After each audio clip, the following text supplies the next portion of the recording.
Hey guys, what's up? It's me, Thomas. Today we're back here with Film Theory. Today we're going back to the FNAF 2 trailer. Apparently proved him wrong. That's what the title of that one says. So let's see what changed. I'm really curious, so let's watch. Be sure to like, subscribe for more. Hope you enjoy. Here we go. The new trailer for Five Nights at Freddy's 2 proved one of our old theories wrong, reopening the question, who is Mike's brother Garret? What role is he going to play? What ghost is he going to be in this series? Well, though the trailer might have proven one old theory incorrect, another one might actually be right. Hello Internet, welcome to my attention, the show that is once again talking about Five Nights at Freddy's, second week in a row. What are we, game theory? Yeah, in case you missed it, the new trailer for the Five Nights at Freddy's 2 movie dropped a few weeks ago, and I'm consistently amazed at just how much the filmmakers and Scott specifically are able to pack into these 2-minute trailers and teasers. I don't know how long this video is going to end up being, but like last week's FNAF theory, just breaking down the big pieces of the trailer was like just under 20 minutes, and this one will probably be pretty close-ish to that too, so it's luckily only 15. Too dense. Anyway, in that breakdown last week, one of the big pieces we put together was that FNAF 2 is almost certainly going to feature a character named Charlie Emily, a little girl from the lore of the FNAF games who would go on to die and possess the puppet. The puppet is the big new scary animatronic in this movie, so it makes sense that Charlie's going to take that same role in the movieverse. But this creates a bit of a problem for us here at Theorist. See, Matt and I previously speculated that another character was going to be taking Charlie's place as the puppet. That theory is years old at this point. Go check it out if you want a refresher, but I felt pretty confident in it until this new trailer. It just made sense to me that they were going to try to condense the characters in the film series to try to make it simpler for a mainstream audience, but clearly that isn't the direction they're headed in for the series. What, a FNAF product being convoluted and confusing? No. And yet, Garret is a massive loose end, a dangling thread that Scott and the filmmakers set up that would be really disappointing if they never paid off. So they're certainly going to bring him back into the story somehow. And the real question is, how are they going to do that? What character from the FNAF lore is Garret going to pop up as? Well, loyal theorists, I think I figured it out. And this one's gonna leave you in tears. Get your fast talkers ready, loyal theorists. I want to get to the bottom of this one. So to figure out who Garret is going to be, I want to start with a bit of a recap as to why he can't be the puppet in this new movie, and also layer on some other evidence here that I wasn't able to fit in last week. Basically, why is Charlie definitely the puppet, but not Garret? Well, according to one of the new characters talking about the pizzeria in the trailer, some little girl got murdered. Yeah, little girl I'm pretty sure we actually see screaming in the trailer. This is almost certainly pointing to a very specific character from FNAF lore, the aforementioned Charlie Emily, daughter of Afton's business partner, Henry Emily. Afton killed Charlie during his original murder spree, which appears to line up with what we see in the trailer. There's a shot of what looks like Springtrap looking at a little boy through a door's window in a cleaned up and brand new looking pizzeria. This is clearly a flashback. And Charlie being in this movie even lines up with the script pages Scott released during the FNAF 10-year anniversary. If you don't remember, Scott released 4 pages from the FNAF 2 movie script during the event, but the catch was that only one of them was real. After seeing the first teaser, the script page I think is the real one sees a man leading his children, Gemma and Darren, into a hidden room in the pizzeria. Honestly, the only thing going against this page was that it included a carousel with characters who might not even exist at this point. The gator, the wolf, and hippo. We see a carousel in the trailer, and though you can't make out which animals are on it, I wouldn't be surprised if there were cameos from those animatronic characters I originally wrote off. Anyway, this script page... True, and if we go back to Secret of the Mimic, back to the game, there were pirates back in the day. Edwin Murray, actually made a puppet of a pirate, a wolf. It's not a fox, but you get the idea, right? So technically, it ain't Roxanne, so you can see where it's going on here, right? Edwin, I keep screwing the names up. Yeah, so Edwin had ideas for these things, and FNAF basically just took it. If you've seen the last game theory, you get it, right? Anyway. Page could now show Charlie and this little boy, the one that we see in the trailer, being led to their deaths as the cold open for the movie. Now, you may have also noticed that the names I mentioned on this page, Gemma and Darren, don't line up with the likes of Charlie or whatever. But that's actually a pretty common screenwriting trick. If a writer or studio want to keep the exact details of a role secret, like their identity, they'll often give the characters fake names during the scripting phase to hide those identities. For example, early in production and even in the auditions, the characters characters Rey and Finn from the Star Wars sequel trilogy were known as Kira and Sam or Rachel and Thomas. So Gemma and Darren could be placeholder names for real characters like Charlie if Scott didn't want us to know that's where the story was going, especially if he was going to tease the page. Though I will just say, quickly as an aside, this trailer did make me wonder about these pages again. See, in my very first theory I did about the script pages, I concluded that this one was actually the real one. It talked about haunted plushies and how they related to a book called The Velveteen Rabbit. Go check out that theory if you want more info there. In the end, I decided I was mistaken, and the other page we'd narrowed it down to is actually the correct one, but after seeing this trailer and noticing how prominent the plushies were in the restaurant,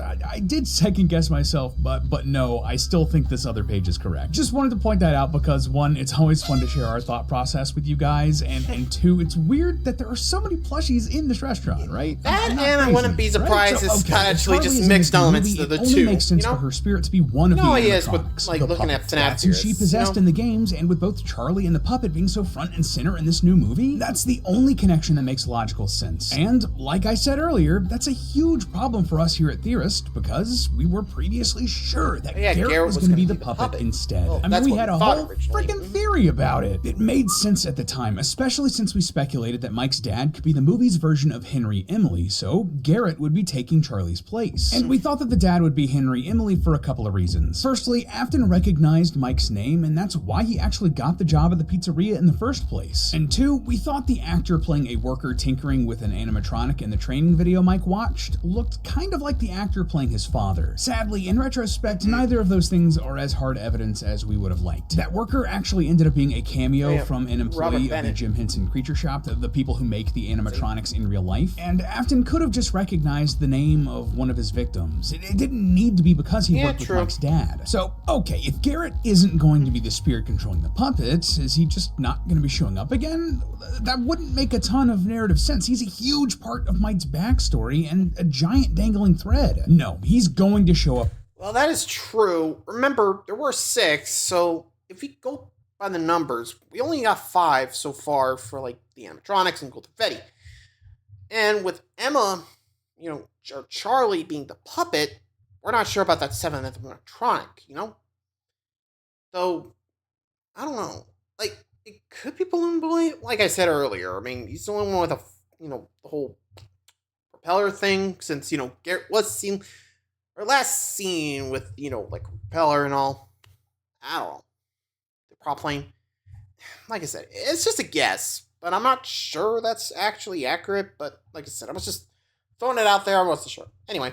Up again. So, who is he going to be when he does? What ghost is Garret going to become? Well, there is one spirit that he could fit perfectly into. Someone from the games that Garret could embody and create a satisfying narrative, helping to resolve Mike's arc, the Afton storyline, and finish out the trilogy in Five Nights at Freddy's 3. And who is that? Well, loyal theorists, Garret is going to be the FNAF movie universe's version of the Crying Child. Now, before we really get into this, we should probably level set real quick, because while I know a lot of us are really in the weeds with FNAF and its lore, if you're just here for the movies, or if you're a newer fan, you might hear something like The Crying Child and think, oh. So let me give you a bit of a rundown. The Crying Child was a character that appeared in the retro arcade-style minigames from the Five Nights at Freddy's 4 video game. These were like a little story within a story, giving us details on the backstory of the FNAF universe and its characters. These sorts of games were where we learned a lot of details about like the purple guy and his murders to begin with, and where most of the story of the Crying Child is told. So,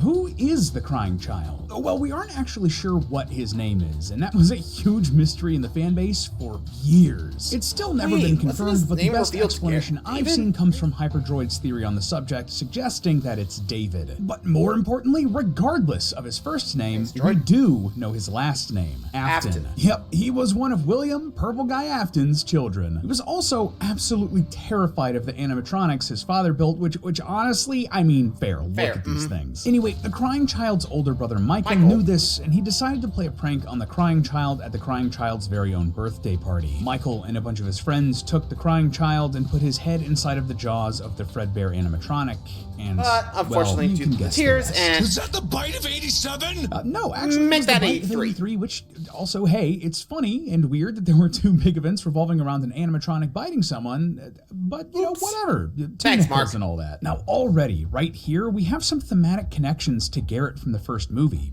Like, first off, the crying child's brother, Michael Afton, he felt incredibly guilty for the death and wanted to make amends for it, eventually becoming the playable character from the very first FNAF game. The alias he took for that job, Michael Schmidt. Yeah, Michael Afton is already the basis for Mike from the movies. Just to be clear, I am not saying that I think Mike from the movie is secretly an Afton, or that Garret is like secretly Afton's son that he then kidnapped and then killed. The FNAF franchise can be convoluted and confusing, but not that convoluted and confusing. But the thematic parallels are clear. You can definitely see that. Michael and Mike feel guilty for the deaths of their brothers, the crying child and Garret. Both were killed because of Afton, though one more directly than the other, and that drove the Mikes to want to get some sort of redemption. So if Scott is using the same sort of long-term motivations for both characters, Movie Mike is going to want to continue seeking that redemption for the loss of Garret. Not for literally getting his head crushed, but you know, it's thematically similar. And the best way he's going to be able to do that is if Garret becomes the crying child. Now, that's most of what we know for sure about the crying child, but that doesn't mean there isn't some strong beliefs about him in the community thanks to all of the awesome FNAF theorists throughout the years. And honestly, if Scott decided to go with even a percentage of these theories as the movie's canon, Garret's story in the FNAF films could be incredible. One of the longest running theories we've had here on the channels was that there wasn't just one spirit inside of Golden Freddy, but instead two. The first was a vengeful spirit, one that wanted revenge for everything done to them.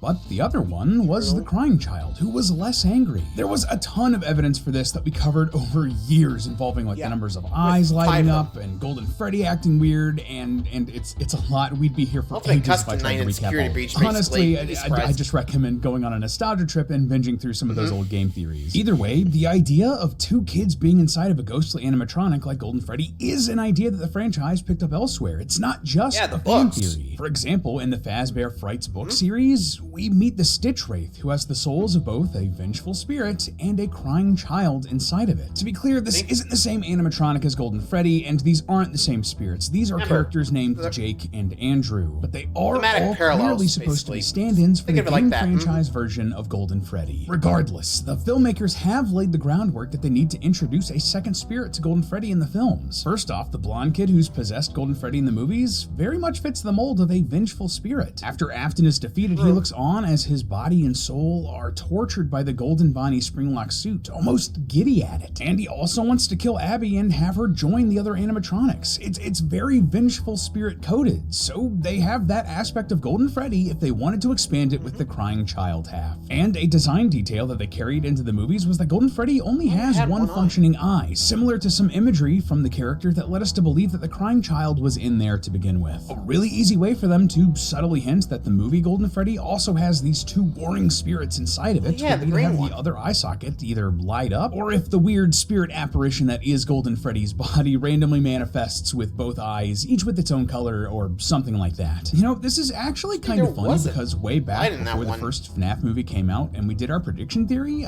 the one that I wrote completely solo because Matt knew all of the secrets, well, I predicted that Garret would actually end up becoming Golden Freddy instead of the blonde kid from the movie, who would instead become the cupcake. Not my best prediction, I must admit, but hey, you can't win them all. Anyway, that kid ended up being that vengeful spirit inside of Golden Freddy, so there's a chance that at least part of this initial prediction could end up being true, with Garret becoming the crying child half of Golden Freddy. It's always weird how theories can end up coming around again, just with a slightly different point of view on it. So, okay, Garret will almost certainly be the crying child. So where does that leave us with the story of the FNAF movie series and where Garret will fit into it? Well, for FNAF 2, I don't really expect it to have any huge changes. This movie already has a lot going on with Charlie and the puppet and the toy animatronics and all of that jazz. Like, we might get a post-credit scene or another teaser in the credits, but it's not going to be something huge, you know? Nah, the real impact here is going to be on the third FNAF movie. Pretty consistently, we've predicted that the series is going to keep getting bigger and bigger with the threats that the characters face, with FNAF 3 likely bringing in a lot of story elements from Security Breach, introducing the Pizzaplex as the third big location for Mike,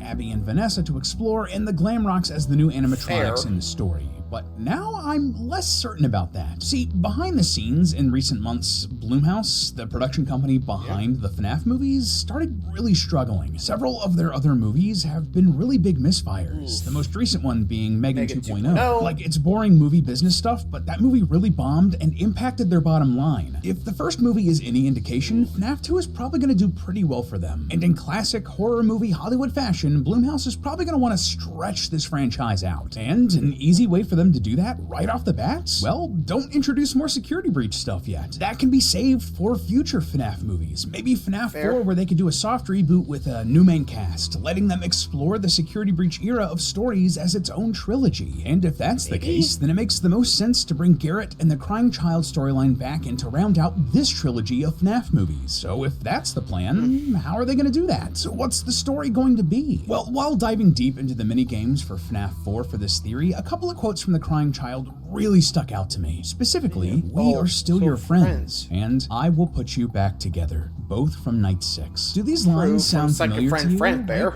something similar to what Mike's doing in the movies? Some days she misses her friends. The story that you're gonna fix those animatronics? Obviously, the ghostly children in the movies and the games are both referred to as friends, but more importantly, Mike is trying to fix the animatronics. One could say that he's trying to put them back together so they can find peace and move on. And I bet I even know how he's going to do it. While we don't know a ton for sure about the Crying Child, something we do know for sure he was involved with in the games: the Happiest Day ending, or basically the good ending of the FNAF 3 video game. The long story short here, well, in the Happiest Day minigame, it's the Crying Child's birthday again. But instead of being bullied and accidentally killed by his brother, the Crying Child basically gathers all of the souls of Afton's other victims and celebrates his birthday. He has the party he never got to have in life, giving the souls some modicum of peace and letting them pass into the afterlife. Well, all of the spirits except for Charlie, for some reason, like it more or less actually says that exactly in the character encyclopedia. Like Charlie didn't move on because, I don't know, man, for some reason. Honestly, kind of hilarious. So, using that info, because he's trying to help fix the animatronics, to help Abby's friends, Mike is going to be the one to help put them back together. He's going to be the one to help them have their happiest day in FNAF 3, helping them celebrate whatever birthday they never got. He'll be the big brother to Garret he never had the chance to be. And in doing so, along with protecting these kids, and Abby, and Vanessa from Afton's evil spirit, Mike is going to help release them from the purgatory they're trapped in with these pizzerias. He's going to help these spirits move on and find peace. Well, at least until they find the next group of haunted animatronics. These things are multiplying like rabbits in this franchise. But hey, that's just a theory. A film theory. And cut. Up next on Film Theory. Honestly, I definitely buy that, but who knows? Maybe it'll be like a Star Wars thing. Maybe a big twist. I don't know. Heck, maybe, who knows? I'm actually curious where this goes, but I guess we'll have to wait and see. Till then, thanks for watching, guys. See ya.